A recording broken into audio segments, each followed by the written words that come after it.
Peran aktif wirausahawan Nusantara tidak tertuturkan sama sekali dalam dunia perniagaan internasional.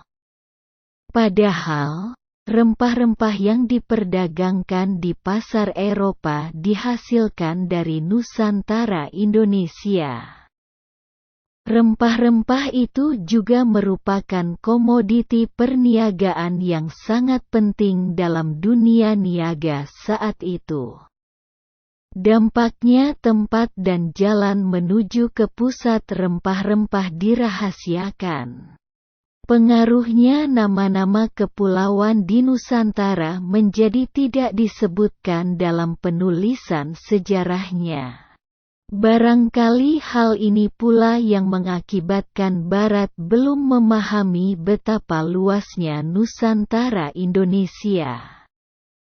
Mereka hanya memahami nama wilayah India dan Cina.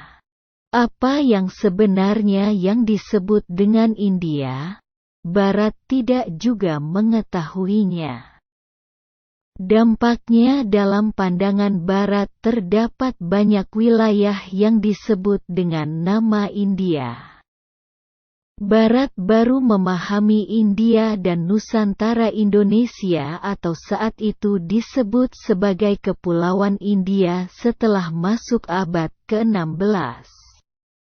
Artinya setelah benar-benar Barat atau Kerajaan Katolik Portugis masuk ke anak benua India. Ternyata setelah sampai ke India baru disadari India bukan pusat rempah-rempah sebenarnya. Barat masih merasa perlu melanjutkan penguasaan wilayah menuju ke Nusantara Indonesia sebagai wilayah penghasil rempah-rempah sebenarnya. Dikuasainya Malaka 1511 sebagai pusat pasar Islam di Asia Tenggara yang menyuplai kebutuhan rempah-rempah dan berbagai komoditi produk Asia, India dan Cina untuk dipasarkan ke pasar-pasar Timur Tengah dan Eropa. Setelah itu Kerajaan Katolik Portugis masih juga mencoba meluaskan wilayah penjajahannya dengan mendekati Kesultanan Tidore, Kesultanan Ternate dan Kesultanan Ambon. Hal ini terjadi sebagai dampak dari realitas India bukan negara penghasil rempah-rempah yang dicarinya.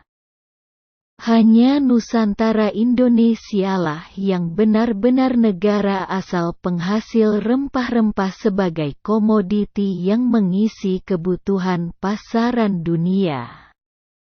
Di wilayah ini pula ditemukan banyak wirausahawan Arab Muslim yang menguasai pemasaran rempah-rempah tersebut. Sebagai catatan J.C. Vandler dalam Indonesian Trade and Society, perniagaan Indonesia dan masyarakatnya menyatakan Islam semula tidak memiliki lembaga dakwah khusus. Tetapi Islam mengajarkan setiap Muslim untuk dapat bertindak sebagai propagandis atau dai yang mendakwahkan ajaran Islam walaupun baru mengenal satu ayat. Oleh karena itu wirausahawan Arab Muslim dan wirausahawan pribumi Muslim menjadikan pasar-pasar di Nusantara Indonesia sebagai medan penyampaian ajaran Islam. Pada umumnya sejarawan Barat sangat tahu tentang Yunani dan Romawi. Seolah-olah mereka tidak mau tahu dari mana pasar Yunani dan Romawi memperoleh komoditi produk negara-negara Asia dan Timur Tengah. Sepertinya dengan sengaja mereka tidak mau menyebutkan peranan niaga Arabia. Mereka hanya memfokuskan perhatiannya ke India dan Cina. Mungkinkah pasar Yunani dan Romawi yang berposisi di sebelah barat daya Mesir dan Arabia dapat memiliki produk niaga dari Cina dan India serta Nusantara Indonesia jika tanpa melalui pasar niaga di Arabia? Perlu dipahami sebenarnya seluruh aktivitas perniagaan di Timur Tengah tidak dapat dilepaskan hubungan dengan aktivitas niaga di Arabia. Dengan kata lain, pasar Arabia merupakan media pasar-pasar antara Cina, India, Nusantara, Indonesia dengan Timur Tengah lainnya serta dengan pasar di Eropa. Jika saat itu barang dagangan yang sangat dibutuhkan oleh pasar dunia adalah rempah-rempah, dapat dipastikan pasar-pasar di Nusantara Indonesia sangat besar peranannya dalam memenuhi tuntutan pasar dunia niaga tersebut. Oleh karena itu, melalui peran pasar-pasar ini pula agama Islam masuk dan berkembang ke Nusantara. Dari gambaran tersebut ada problema penulisan sejarah Islam Indonesia. Dari segi waktu, dimundurkannya waktu masuk agama Islam, yaitu ketika Islam masih di pantai-pantai pada abad ke-7 menjadi abad ke-13 m. Dikacaukan pengertiannya dengan perkembangan Islam setelah meluas ke pedalaman dan telah berdirinya kekuasaan politik atau kesultanan pada abad ke-13 m, dituliskan sebagai waktu awal masuknya agama Islam ke Nusantara. Dampak penyebaran Islam dari maritim dan pasar. Kekuatan penyebaran Islam terletak pada 1. Penguasaan pasar, 2. Kemasjidan dan pendidikan, 3. Kekuasaan politik atau kesultanan, 4. Penguasaan maritim dengan niaga lautnya, 5. Kesadaran hukum Islam. Dari kelima masalah ini, masalah maritim atau kebaharian jarang dituliskan sejarahnya oleh para sejarawan Muslim sendiri, baik dalam pembahasan sejarah Rasulullah tahun 611 sampai 632 Masehi di Makkah dan Madinah. Menyusul sejarah Khulafaur Rasyidin 11 sampai 41 Hijriyah, yaitu di Madinah 11 sampai 36 Hijriyah dan Kufah 36 sampai 41 Hijriyah. Kemudian sejarah Umayyah I tahun 41 sampai 133 Hijriyah di Damaskus dan Umayyah II tahun 139 sampai 423 Hijriyah di Cordoba, Spanyol. Abbasiyah tahun 133 sampai 656 Hijriyah di Baghdad. Fatimiyah 358 sampai 567 Hijriyah di Kairo. Kesultanan Turki 547 sampai 1343 Hijriyah di Ankara dan Kesultanan Mogul di Delhi, India 1516 sampai 1854 Masehi. Ada pula sejarawan yang menuliskan sejarah Islam Indonesia sebagai sejarah lokal, tidak dinilai sebagai sejarah internasional. Walaupun perdagangan pada masa Islam telah mengadakan kontak dagang dengan pasar dunia, atau dengan mengadakan kontak niaga dengan Cina, India, dan Timur Tengah, serta Barat. Dalam hal lawan politik Islam pun, musuh Islam adalah penjajah Barat. Dalam menghadapi perlawanan bersenjata terhadap penjajah Barat, Islam Indonesia berhadapan dengan kerajaan-kerajaan imperialis Barat, seperti Portugis, Spanyol, Belanda, Perancis, dan Inggris. Dengan adanya perlawanan bersenjata terhadap penjajah Barat tersebut menjadikan perkembangan sejarah Islam Indonesia tidak dapat dinilai sebagai sejarah lokal, melainkan sebagai sejarah internasional. Dampak lanjut pengaruh perjuangan umat Islam Indonesia membangkitkan kesadaran kesamaan sejarah dan sekaligus membangkitkan kesadaran nasional. Para ulama dan santri berperan serta memimpin perlawanan bersenjata terhadap penjajah Barat. Dengan adanya kontak dengan Barat ini, periode sejarah Islam Indonesia disebut sebagai sejarah modern Indonesia, dan sejarah modern ini terjadi pada masa Wali Songo. Oleh karena itu, di bawah pengaruh Islam terbentuk rasa nasionalisme tumbuh berkembang di wilayah Nusantara Indonesia yang terbentang dari barat Sabang dan timur Merauke. Di utara Kepulauan Talaut, di selatan Pulau Rote. Wilayah Nusantara yang demikian sama panjangnya dari Inggris melampaui Eropa hingga Irak. Batas barat Nusantara Indonesia adalah Sabang berada di Greenwich, London. Batas timurnya, Merauke berada di Baghdad, Irak. Batas utaranya, Kepulauan Talaut berada di Jerman.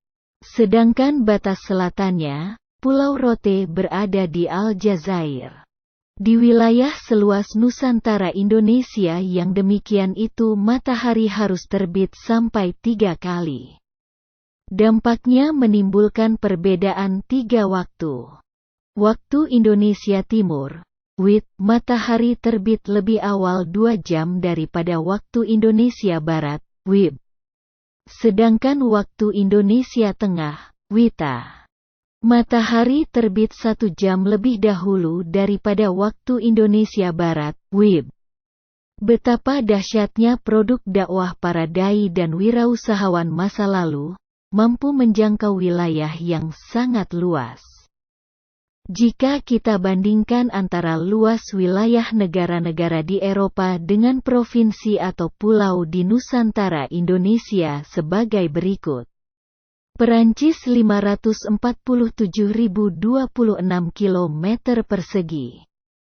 Ternyata luas wilayahnya hanya seluas salah satu pulau di Indonesia yaitu Kalimantan seluas 548.424,53 km persegi. Sedangkan Kerajaan Protestan Belanda 41.160 km persegi luasnya lebih kecil dari Provinsi Jawa Timur 47.921,98 km persegi. Bahkan ada yang luas wilayahnya sangat kecil walau sangat terkenal nama dan perannya, yaitu negara kota Vatikan pukul 0,44 km persegi. Monaco 1,81 km persegi. Dan Luxembourg 2.586 km persegi. Lebih kecil dari daerah istimewa Yogyakarta 3.142 km persegi. Menurut RMG Sugondo dalam Ilmu Bumi Militer Indonesia, luas daratan Indonesia adalah 1.904.305,7 km persegi atau hampir 2 juta km persegi. Artinya sama luasnya dengan jumlah luas Belanda, Belgia, Jerman, Perancis, Italia dan Spanyol digabung. Koreksi Al-Quran terhadap Taurat, Zabur dan Injil.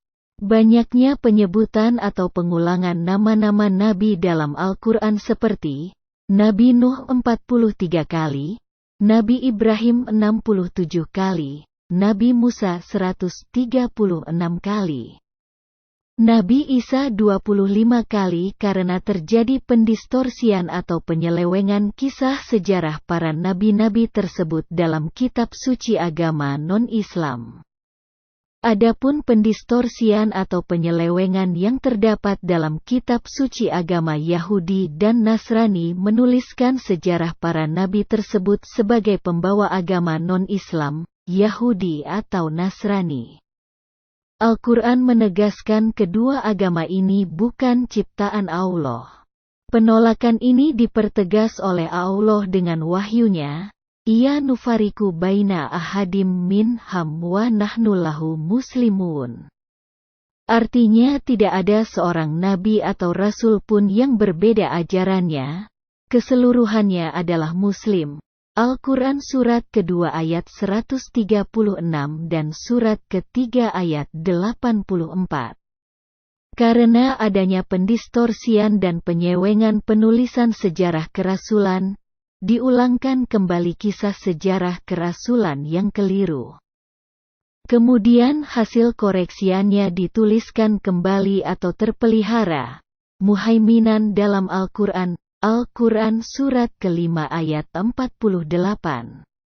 Dengan demikian, jika terdapat kitab suci dengan nama Taurat, Nabi Musa, Zabur, Nabi Daud, dan Injil Nabi Isa, tetapi isinya bertentangan dengan Al-Quran, kitab suci tersebut palsu karena keempat kitab suci, Taurat, Nabi Musa, Zabur, Nabi Daud, Injil, Nabi Isa. Yang musyadikon artinya yang benar dan muhaiminan maksudnya yang terpelihara terdapat dalam Al-Quran, Surat kelima ayat 48. Inilah sebabnya umat Islam wajib mengimani empat kitab suci, Taurat, Zabur, Injil, dan Al-Quran karena keempatnya ada dalam Al-Quran.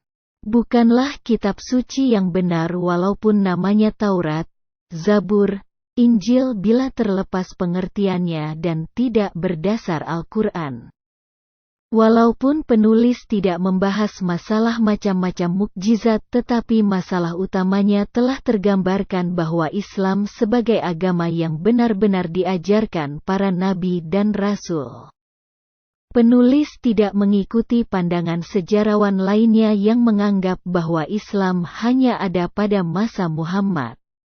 Ajaran agama Islam yang masuk ke Nusantara Indonesia sejak abad pertama Hijriah atau 7 Masehi. Dibawa oleh para wirausahawan Arab yang mengadakan kunjungan in transit visits, singgah sejenak temporary halt, di kota pelabuhan, port towns dan daerah-daerah sepanjang pantai coastal belt. Periode ini merupakan awal pengenalan ajaran Islam dan penerimaan ajaran Islam, acceptance of Islam. Hal ini terjadi pada abad 1 Hijriyah hingga 5 Hijriyah atau abad ke-7 Masehi hingga abad ke-12 Masehi. Selanjutnya para wirausahawan pribumi mengadakan dakwah yang lebih intensif. Tidak hanya di daerah pantai, melainkan juga masuk ke daerah pedalaman. Periode ini disebut sebagai masa pengembangan agama Islam di Nusantara Indonesia. Hal ini terjadi pada abad 6 Hijriah atau abad ke-13 Masehi. Demikian pendapat N.A. Balog dalam The Advent of Islam in Indonesia. Adapun buku ini, Api Sejarah, mahakarya perjuangan ulama dan santri dalam menegakkan Negara Kesatuan Republik Indonesia, dan lingkar waktunya dari masuknya agama Islam ke Nusantara Indonesia hingga masa Negara Kesatuan Republik Indonesia, NKRI, tanggal 17 Agustus tahun 1950 atau 2 Zulhijjah 1369 Hijriah. Tidaklah berarti penulis membenarkan bahwa Islam sebagai ajaran yang hanya diwahyukan kepada Muhammad, melainkan seperti yang penulis tulis pada bab-bab selanjutnya. Islam sebagai agama yang dibawa oleh 25 nabi dan rasul.